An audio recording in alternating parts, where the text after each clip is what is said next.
Okay, let's go to the calls. Bill in West Hartford, Connecticut. Hey, Bill, you're up. Yes, hi, George. Hi. I have an interesting speculative idea I want to say to your guests. It involves NASA, the real life space program, and history, alternative history. I'll explain. It relates to how right now in real life in 2016, we could be just a little bit more like Star Trek, not to the level of Star Trek was in the movie, of course, but much more advanced than we are. I'll explain. And it involves an alternative history. I'll explain what I mean. My point is, it involves the horrible assassination of Bobby Kennedy, Robert F. Kennedy, in 1968.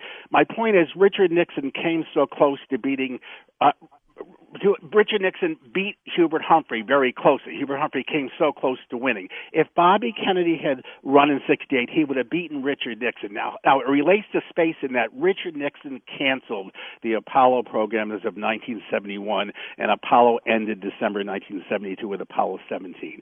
So my point is, in an alternative universe, you could say, if Bobby Kennedy had been in the presidency for 8 years, 2 full terms till January 1977, he would undoubtedly have expanded on and increased what his brother, President John F. Kennedy, initiated in the early 1960s, the Apollo program.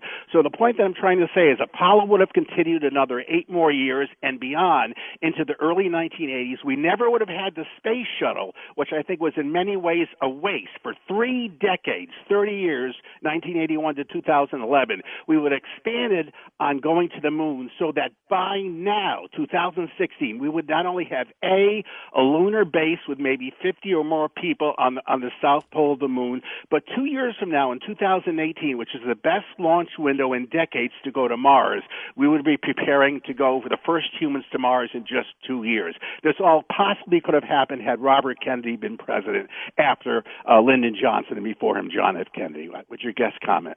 Well, there you go. Ed, you want to? Well, look, alternate history is fascinating. Would we have had the money to do all that stuff? I don't know.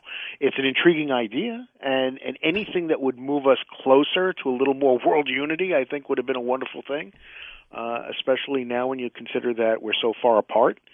People are around the world. So I don't know. It's an intriguing idea. Whether or not that could have come about is, like you said, it's a speculative thought, but it's a good one. It's something we should aspire towards. Expanding out there.